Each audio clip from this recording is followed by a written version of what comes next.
Hello everyone, मेरा नाम है बिस्वजीत चटर्जी और आप देख रहे हैं ल्यूमेंस एकेडमी। तो ये हमारा क्वांटम मैकेनिक्स का पहला लेक्चर है जिसमें हम लोग ये देखेंगे कि किस तरह से हमारा क्लासिकल मैकेनिक्स फेल हो गया और क्लासिकल मैकेनिक्स के जगह पे हम लोगों को क्वांटम मैकेनिक्स को लाना पड़ा। बेसिकली जो ये क्वांटम मैकेनिक्स है, ये छोटे छोटे पार्टिकल्स का जो हमारा मैकेनिक्स है, छोटे छोटे पार्टिकल्स कैसे बिहेव करते हैं उनके बारे में जो स्टडी करते हैं वो हम लोग क्वांटम मैकेनिक्स में बेसिकली करते हैं। ऐसा क्यों? क्योंकि हमारा जो क्लासिकल मैकेनिक्स है वो बहुत छोटे छोटे कण यानी कि electron, proton, atom, atomic level पे जो हमारे पार्टिकल्स होते हैं उस पार्टिकल्स के बारे में अगर हम बात करें, उन छोटे पार्टिकल्स का जो स्टडी होता है वो क्लासिकली हमारा जो असम्पशन था वो कंप्लीटली फेल हो जाता है।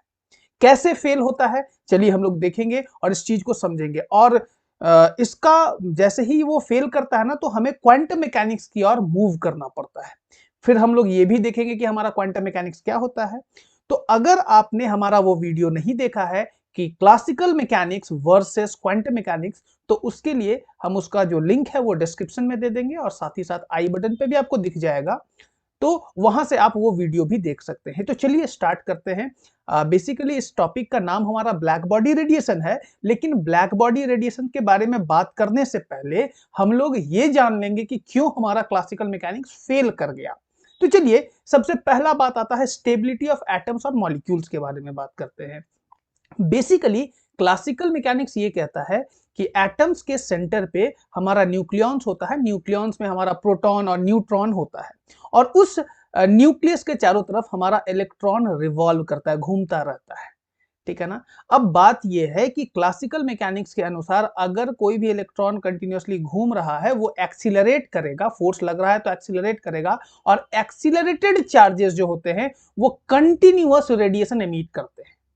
तो according to classical mechanics atom का स्टेबिलिटी तो यहीं पे गड़बड़ा गया ना, कि अगर रेडिएशन मान लीजिए कि वो कंटिन्यूअसली एमिट करेगा तो उसका रेडियस कंटिन्यूअसली हमारा घटता जाएगा। मतलब कि जो इलेक्ट्रॉन है वो एटम के अंदर ही एक स्पाइरल पाथ में घूमते हुए जाएंगे और एक समय के बाद वो न्यूक्लियस से जाकर के कोलाइड कर जाएगा।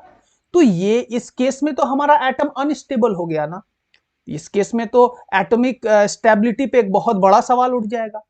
तो इस केस में हम ये कहते हैं कि यहां पे जो स्टेबिलिटी ऑफ एटम है इसको क्लासिकल मैकेनिक्स एक्सप्लेन ठीक से नहीं कर पाता है।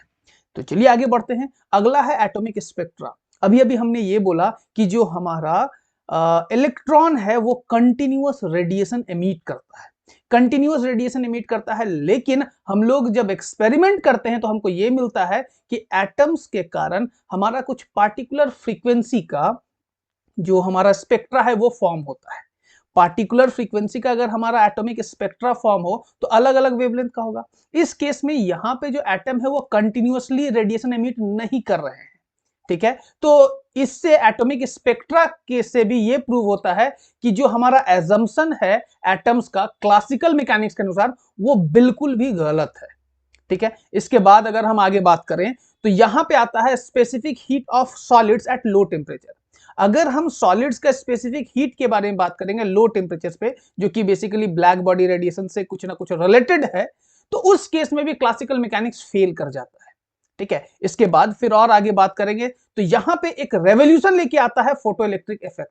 अब बात यह है कि इलेक्ट्रॉन का जो एमिशन होता है with the help of radiation, wave तो इलेक्ट्रॉन को इमिट करा नहीं सकेगा ना।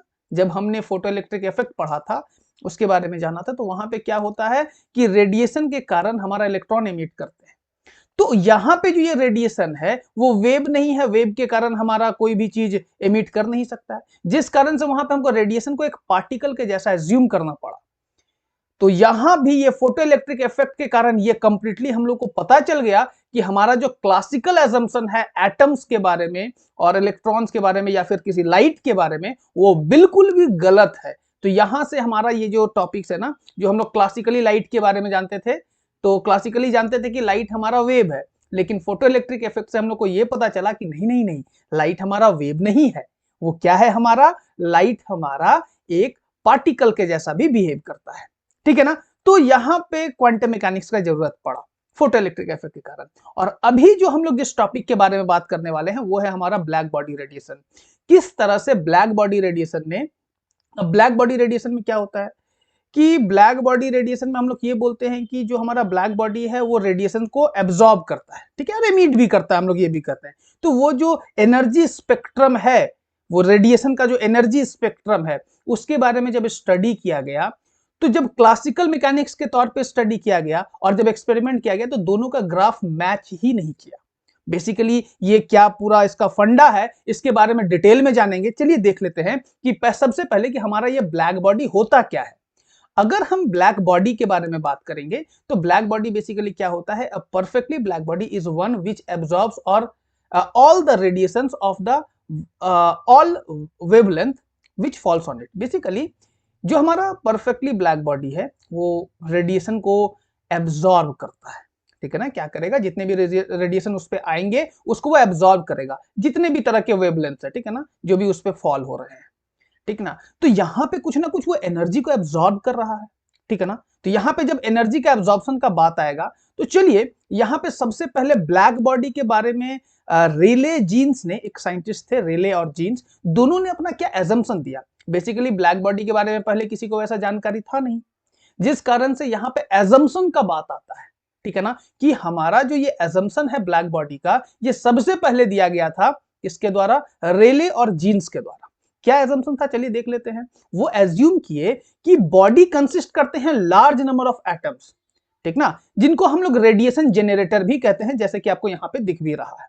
दे assume that body consist of large number of atoms.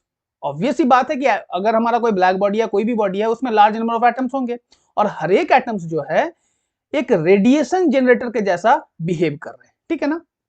इसके बाद अगर हम बात करें तो ये कहता है कि ईच एटॉमिक ऑक्सीलेटर, जैसे कि हर एक एटम है तो हर एक एटम एक एटॉमिक ऑसिलेटर के जैसा बिहेव करता है, वो सारा एटम ऑसिलेट कर रहे हैं, जिसके कारण मतलब सब अपने अपने फ्रीक्वेंसी से ऑसिलेट कर रहे हैं और एमिट करते हैं और एब्जॉर्ब करते हैं energy in the form of continuous spectrum. यहां पे फिर बोला गया कि यहां पे जो रेडिएशन एमिट होता है वो कंटिन्यूअसली एनर्जी एमिट हो रहा है, ठीक ना। बेसिकली इस केस में भी हम लोग क्लासिकल मैकेनिक्स का जो कॉन्सेप्ट है उसको यूज किए हैं, और इससे वो क्या प्रूव होता है, इससे हमारा जो एनर्जी का रिलेशन निकल के आता है वो कुछ इस तरह से निकल के आता है, अकॉर्डिंग टू रेले जीन्स।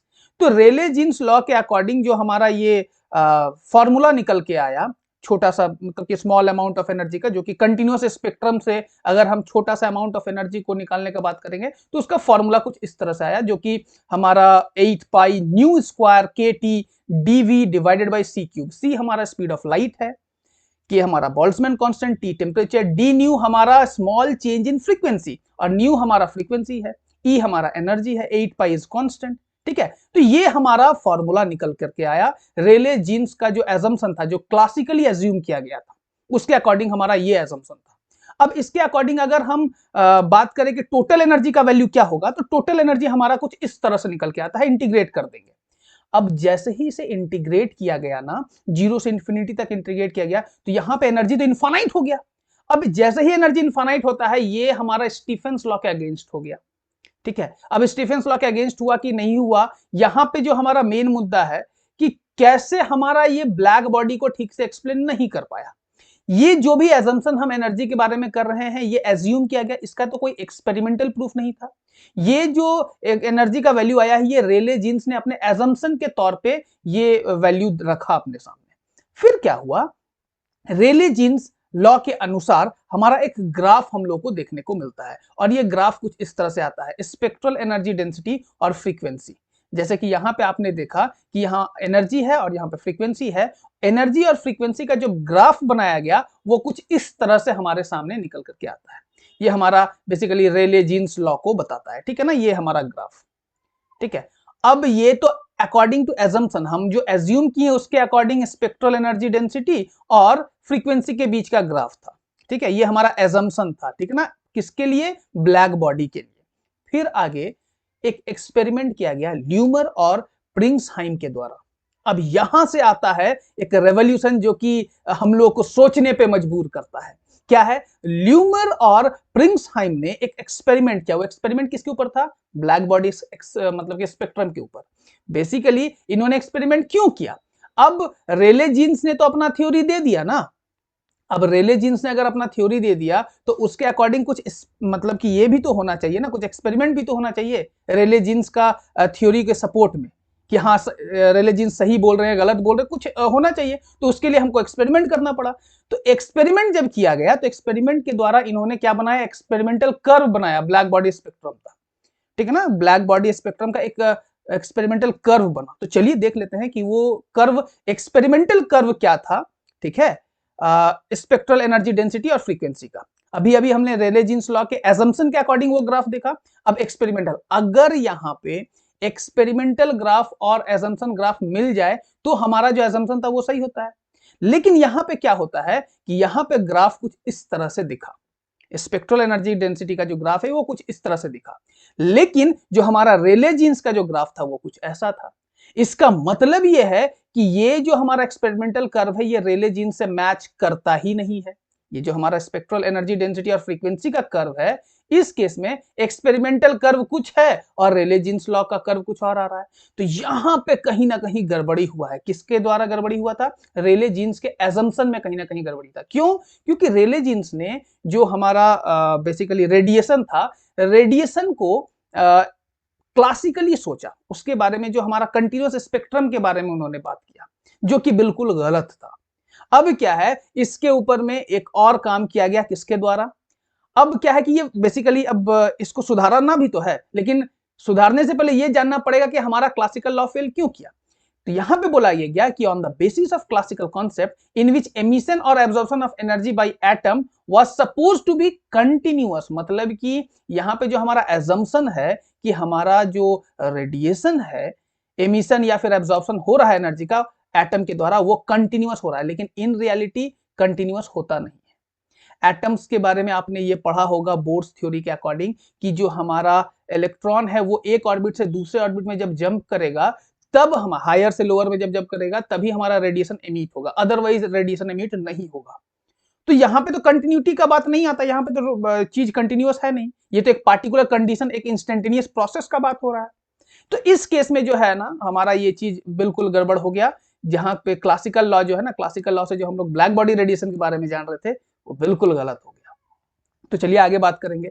अब हमारे सामने बड़ा ही महान साइंटिस्ट आए जिनका नाम था प्लैंक, ठीक ना। जब प्लैंक का थ्योरी का बात आता है ना, तो यहां पर रेवोल्यूशन आता है, ठीक है। प्लैंक ने अपने क्वांटम थ्योरी के अनुसार क्या बात किया, चलिए उसके बारे में बात करते हैं। प्लैंक ने अपना कुछ एजम्पशन दिया, कुछ हाइपोथेसिस दिया, ठीक ना, जिसके कारण ये जो ओवरऑल जो क्लासिकल थ्योरी था ना, इसमें एक रेवोल्यूशन आया। अब बात है कि अब हम लोगों को क्या है ना कि वो क्लासिकल थ्योरी को एकदम क्वांटम थ्योरी में बदल दिया। किन्होंने? प्लैंक ने।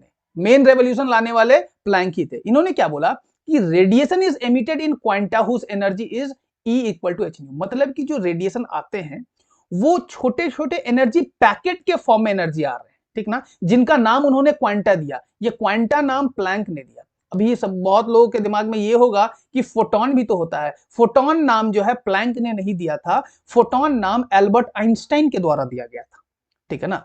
तो radiation is emitted in quanta whose energy is H nu, मतलब कि एक छोटे छोटे एनर्जी के बारे में बात करेंगे तो एक छोटे एनर्जी का जो हमारा छोटा सा जो क्वांटा का जो एनर्जी होता है वो एच न्यू के बराबर होता है। और ये बोला गया कि हमारा एनर्जी भी क्वांटाइज्ड है। प्लैंक ने क्वांटम थ्योरी में यह कहा कि एनर्जी भी हमारा क्वांटाइज्ड है। कहने का मतलब कि हमारा सबसे छोटा यूनिट ऑफ एनर्जी हमारा एच न्यू होता है। अगर हम इसका एनर्जी को बढ़ाना चाहेंगे तो n times of h new करना पड़ेगा, तब हमारा एनर्जी बढ़ेगा। क्यों? क्योंकि किसी भी चीज में अगर एनर्जी है तो वहां पे a large number of quanta होंगे, या फिर एल्बर्ट आइंस्टाइन के भाषा में बोला जाए तो फोटॉन्स होंगे। हर एक फोटॉन का एनर्जी एच न्यू होगा, ठीक है। तो ये बात है, यहां पे प्लैंक ने अपनी थ्योरी में ये बात क्लियरली कहा कि हमारा जो रेडिएशन है वो एक छोटे से पैकेट ऑफ एनर्जी के फॉर्म में, ठीक ना, उसको एक छोटे छोटे क्वांटा के फॉर्म में आप कह सकते हैं। वो एक रेडिएशन नहीं है, वो वेव नहीं है, उसको आप छोटा छोटा एनर्जी का पैकेट समझिए, ठीक ना। और इस तरह का ढेर सारा पैकेट मिलेगा तो हमारा एनर्जी का कुछ ना कुछ वैल्यूज निकल जाएंगे।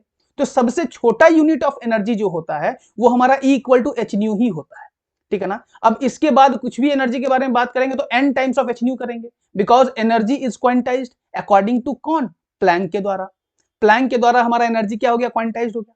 अब यहां पे एनर्जी का एक अलग ही कॉन्सेप्ट लेकर के आए, बोले कि एनर्जी जो है हमारा क्या है, बात समझ रहे हैं कि एनर्जी जो है हमारा छोटे छोटे एनर्जी पैकेट के फॉर्म में एग्जिस्ट करते हैं। और सबसे छोटा एनर्जी जो होगा किसी भी रेडिएशन का, वो उसके फ्रीक्वेंसी और प्लैंक्स कांस्टेंट के मल्टीपल के बराबर होगा। ये एक फोटोन की एनर्जी है, ठीक है ना। और इस तरह का ढेर सारा एनर्जी हमारा फॉल होता है किसी भी बॉडी पे, ठीक है ना। बात समझ रहे हैं। तो एक एनर्जी के कारण, मतलब कि एक फोटोन के कारण एक इलेक्ट्रॉन का एमिशन होता है, ठीक है। बेसिकली जो भी होगा ये बाद में हम लोग देखेंगे, हम बेसिकली फोटो इलेक्ट्रिक इफेक्ट के बारे में बात कर रहे थे। तो ये हमारा E equal to H nu, the smallest amount of energy which is quantised, ठीक ना। जिस तरह से हमारा चार्ज क्वांटाइज होता था, सबसे स्मॉलेस्ट वैल्यू ऑफ चार्ज को हम लोग E कहते थे, इलेक्ट्रॉनिक चार्ज, उसी तरह से एनर्जी का जो सबसे स्मॉलेस्ट वैल्यू होता है विच इज एच न्यू। ये अलग अलग रेडिएशन का अलग अलग एच न्यू का वैल्यू होगा। बात समझ रहे हैं। तो इसके बाद जो बात बोला गया कि इस रेवोल्यूशनरी हाइपोथेसिस के अकॉर्डिंग जो एनर्जी डिस्ट्रीब्यूशन का जो फॉर्मूला आया, रेले जीन्स का एक फॉर्मूला आया, उसी फॉर्मूला को दोबारा डिराइव किया गया प्लैंक के द्वारा। तो on the basis of revolutionary hypothesis the energy distribution given by क्या हुआ, E lambda d lambda is equal to 8 pi h c divided by lambda का पावर 5 ब्रैकेट में e to the power h c by lambda k T minus 1 d lambda. मतलब कि यहां पे energy जो very कर रहा है वो वेवलेंथ के साथ वेरी कर रहा है। बेसिकली यहां पे जो हम बात कर रहे हैं, यहां पे कंप्लीटली किसका थ्योरी यूज किया गया है, प्लैंक ने अपना थ्योरी यूज किया। जैसे ही प्लैंक ने अपना ये कॉन्सेप्ट यूज किया, ये जो बेसिकली ये जो रिलेशन दिया, इस रिलेशन के अकॉर्डिंग एक गजब का रेवोल्यूशन आया। क्या रेवोल्यूशन आया, चलिए देखते हैं। यहां पे this revolution agrees with the experimental curve obtain in Lummer Pringsheim experiment, ठीक है ना। ल्यूमर और प्रिंग्सहाइम एक्सपेरिमेंट का एक कर्व आया था, याद होगा आपको, कुछ इस तरह का कर्व था। ये हमारा एक्सपेरिमेंटल कर्व था। और अकॉर्डिंग टू प्लैंक लॉ के अकॉर्डिंग भी एक कर्व आया, अभी उस कर्व को भी देखेंगे। अब ये कर्व, अब देखो एक्सपेरिमेंटल कर्व और प्लैंक लॉ के कारण जो कर्व है ये लगभग में मिलता जुलता है। इसका मतलब यह है कि जो प्लैंक का जो हाइपोथेसिस था, जो माना गया था प्लैंक के द्वारा, वो बिल्कुल सही था। और यहां से हम लोग स्टार्ट करते हैं, हमारा पहला टॉपिक था क्वांटम मैकेनिक्स का, जी किस तरह से हमारा जो है प्लैंक ने रेवोल्यूशन लाया क्लासिकल मैकेनिक्स के ऊपर, ठीक है ना। क्लासिकल मैकेनिक्स को हटा करके उसे हट करके कॉन्सेप्ट लाया अबाउट एनर्जी, कि हमारा एनर्जी क्वांटाइज्ड है। जैसे ही हमारा एनर्जी क्वांटाइज्ड हुआ, यहां से हमारा क्वांटम मैकेनिक्स का सफर स्टार्ट होता है। तो ये हमारा पहला लेक्चर था क्वांटम मैकेनिक्स का। वैसे हमारा एक और लेक्चर आ चुका है क्वांटम मैकेनिक्स के ऊपर ही, लेकिन वो इससे कोई लेना देना उसका नहीं था। वो हमारा बेसिकली क्लासिकल मैकेनिक्स और क्वांटम मैकेनिक्स के बीच में क्या हमारा अंतर है, उसके बारे में हम लोगों ने बात किया था। तो ये हमारा पहला लेक्चर था, जो कि ब्लैक बॉडी के अनुसार किस तरह से हमारा क्वांटम मैकेनिक्स का जन्म हुआ। इसके बाद हम लोग आगे नेक्स्ट टॉपिक पढ़ेंगे, जो कि हमारा रहेगा, वो हम लोग देख लेंगे नेक्स्ट टॉपिक में क्या पढ़ने वाले हैं। प्लैंक रेडिएशन लॉ के बारे में बात करेंगे बेसिकली।